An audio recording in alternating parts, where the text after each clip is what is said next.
Welcome to Building the Billion Dollar Business, the podcast where we dive deep into the strategies, insights, and stories behind the world's most successful financial advisors and introduce content and actionable ideas to fuel your growth. Together, we'll unlock the methods, tactics, and mindset shifts that set the top 1% apart from the rest. I'm Ray Sclafani, and I'll be your host.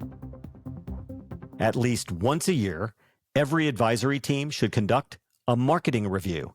This is not a surface level conversation, not a reaction to a slow quarter, a real structured review of how your firm is telling its story and whether that story is attracting the right clients for the future your firm is building. Now, some people call this a marketing audit. I know that word doesn't land well in our profession. There's too much baggage associated with an audit. This is not a compliance check.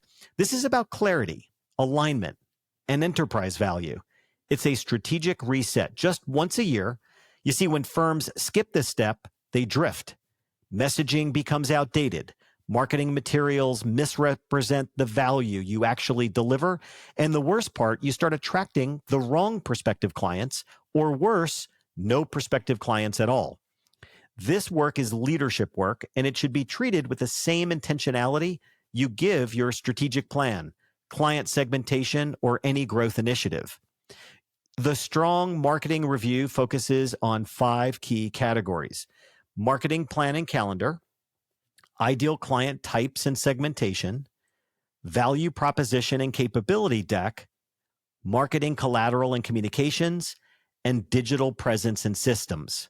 Okay, first off, do you actually have a marketing plan and calendar and a budget? Is it documented? Is it visible? Is it reviewed regularly, like at least once a month, once a quarter? High-performing teams are looking at this on a weekly and maybe in some cases daily basis.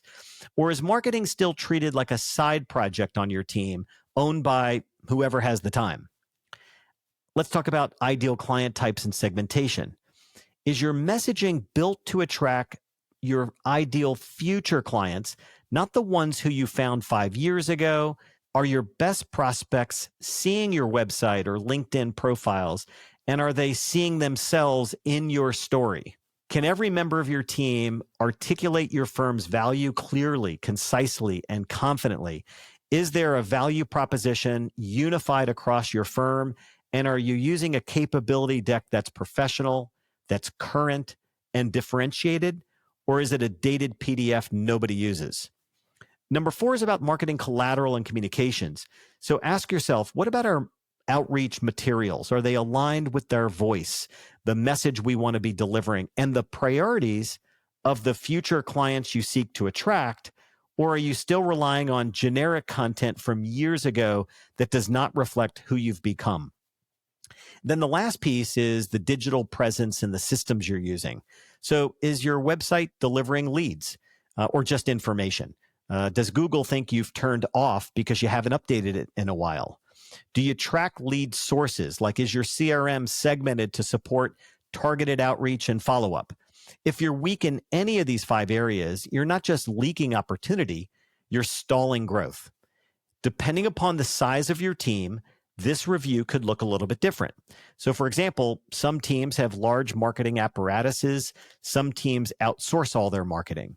Some teams have hired an internal marketing coordinator or in-house marketer. However your structure is, make sure this is not a solo project.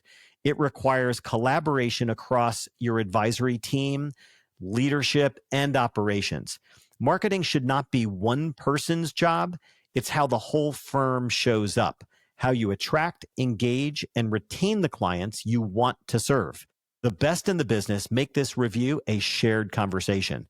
They communicate broadly. They make sure that the messaging is aligned internally before they ever push it out externally. Because when marketing is not owned across the team, it creates this disconnect. One advisor says one thing, another one says something else, and then the client is wondering, well, who's this business? What are they really designed to serve? Once the review is complete, you want to identify 3 to 5 marketing priorities for like the next 90 days. Now, the bigger your team, the more priorities you can take on, but you don't want to take on like 20 things. You can't focus everywhere and not everything at once. So high impact moves that will strengthen your marketing engine and sharpen your voice is what you're aiming for. Let me give you a few examples. Maybe it's as simple as refreshing your capability deck with new visuals and messaging. Maybe it's rewriting your value proposition so you reflect your current service model. Or maybe you need to launch a focus campaign to a niche client group representing your future ideal client. Perhaps you need to use CRM more effectively, optimize tags to track lead sources and follow those leads through your pipeline on conversion and new clients. Maybe it's tightening your website language to speak directly to that future ideal client. For each of these priorities, you want to document and then measure, hey, what's the specific outcome we're aiming for? What's the expected payoff, the visibility, the engagement, the referrals, the new clients? What's the timeline and budget? And who's accountable for the execution? Marketing doesn't need to be perfect, but it does need to be intentional and it needs to be owned. With each episode, we provide a few coaching questions so you can reflect on the episode with your team. Today, there are 3. First, when was the last time your team had an honest conversation about what's working and what's not in your marketing? Number 2, what story is your current messaging telling? Is it too generic? Is it not specific enough? Does it reflect the firm you've become, the one you were 5 years ago, or where you're headed? And number 3, which are the marketing priorities, if executed well in the next 90 days, would position your firm for smarter, more strategic and intentional growth? Let me know if you'd like a matching worksheet or a facilitation guide that we can share with you and your team as you approach this marketing audit. Just click on the link in the show notes. Well, thanks for tuning in, and that's a wrap. Until next time, this is Ray Sclafani. Keep building, growing, and striving for greatness. Together, we'll redefine what's possible in the world of wealth management. Be sure to check back for our latest episode and article.